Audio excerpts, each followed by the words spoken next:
क्या आपने कभी सोचा है कि भगवान राम ने सब कुछ त्याग दिया, राज्य छोड़ा, सिंहासन छोड़ा, वनवास स्वीकार किया, लेकिन क्या आपने यह सोचा कि राम जी ने कभी अपने मन की बात किसी से कही भी थी?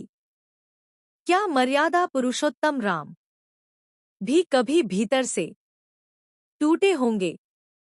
और अगर टूटे होंगे तो उन्होंने क्या चाहा होगा? आज की यह कथा राम जी की उसी अनसुनी इच्छा की है। नमस्कार प्रिय दर्शकों, एक बार फिर आपका स्वागत है आपके अपने YouTube channel Indian hacker Prajapati में।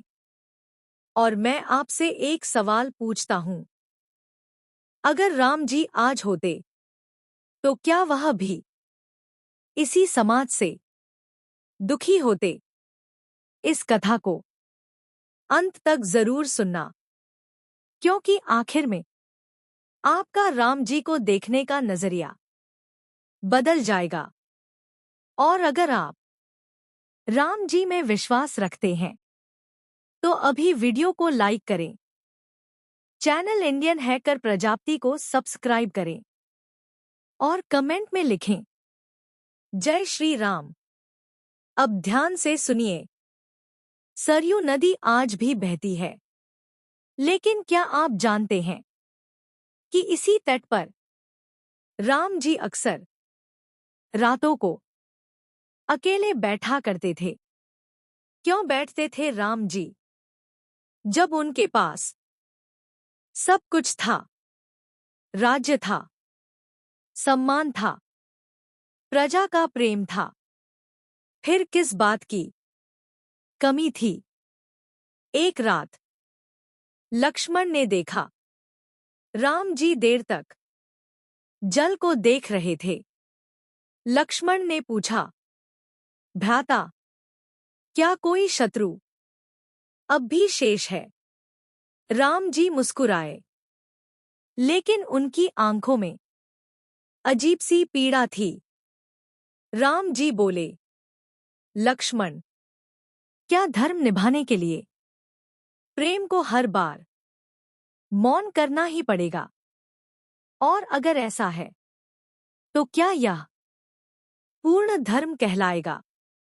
लक्ष्मण चुप रह गए, क्योंकि यह सवाल युद्ध का नहीं था, यह आत्मा का था। राम जी बोले, मैंने धर्म को बचाया, लेकिन क्या प्रेम हर युग में बलिदान ही बनेगा? यही था राम जी का वह प्रश्न जो उन्होंने कभी किसी ग्रंथ में नहीं लिखा। समय बीतता गया। एक पूर्णिमा की रात, जब आकाश चमक रहा था, राम जी सरयू के किनारे खड़े थे। हवा अचानक थम गई और राम जी ने धीमे स्वर में कहा, अगर कभी ऐसा युग आए जहां धर्म के नाम पर प्रेम को कुचल दिया जाए, जहां करुणा को कमजोरी समझा जाए, तो मेरी आत्मा फिर धरती पर आए और बताए कि सच्चा धर्म प्रेम से जन्म लेता है। यही थी राम जी की अंतिम इच्छा। और उसी क्षण सरयू का जल अजीब तरह से चमक उठा। क्या यह संयोग था या कोई संकेत? समय बदला, युग बदला, कलियुग आया, और अब धर्म नियम बन गया था और प्रेम गलत समझा जाने लगा। तभी अयोध्या से दूर एक छोटे से गांव में एक बालक जन्मा। उसका नाम रखा गया रामदास। लेकिन सवाल यह है, क्या वह सिर्फ एक बालक था या राम जी की अधूरी इच्छा का उत्तर रामदास बिना सिखाए रामायण सुनाने लगा। वह सरयू का नाम सुनते ही रो पड़ता था। वह नींद में सीता माता को पुकारता था। गांव के लोग डर गए। उन्होंने कहा, यह बालक साधारण नहीं। एक दिन एक वृद्ध साधु आया। उसने रामदास को देखा और कांप उठा।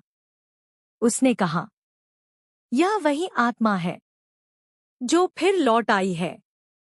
जैसे जैसे रामदास बड़ा हुआ, उसकी बातें और गहरी होती गई।